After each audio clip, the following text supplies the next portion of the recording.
I don't want baffle. I just want to see. No, they want to see.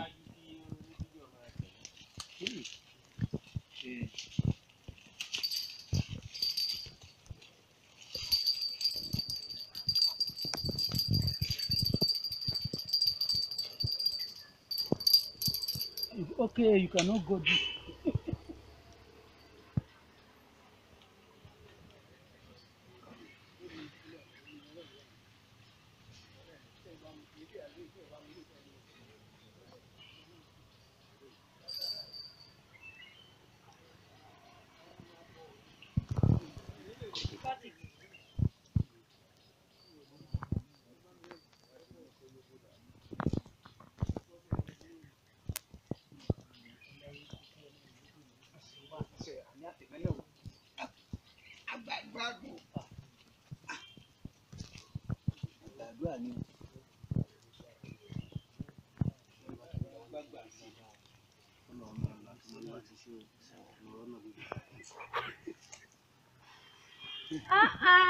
Sọ̀rọ̀ mi ni pọ́ lẹ́rìn tó wà. No, you can't. Okay.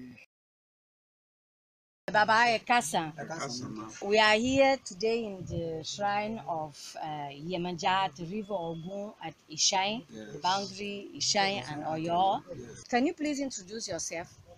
Please júwe ara yín fún wa. Olúṣọlá, Oníṣọlá, Ọládẹ̀jọ. Baba? Èmi Omélẹ̀yẹ. Nós estamos aqui no rio Ogun, onde faz a fronteira entre Ishain e Oyo. Estamos aqui com dois familiares que são responsáveis por este templo, por esta área aqui no rio de Ogun de Iemanjá. O senhor que é responsável, que é o senhor Omishola e Omileye. This place is very ancient. It's here for a long time. Àjogúnbá ni àyè yìí jẹ́.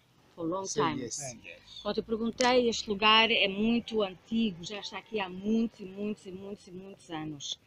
So, Baba, you are family from the olden days. The people, the family of Iemanjá, they takes care of this place. So you are really the family that takes care of this place since olden days. Láti ayé ìjọsìn ayé ìjọ̀hún, ẹ̀yin àwọn bàbá yín ni wọ́n mójútó ojúbọ Iemanjá ní àhín tí odò Ògún bí. Se eles eram a família que era responsável por este lugar, desde os antepassados deles, eles disseram que sim, que eles eram as pessoas responsáveis por tomar conta deste lugar, são pessoas, pronto, que fazem parte do culto a Iemanjá.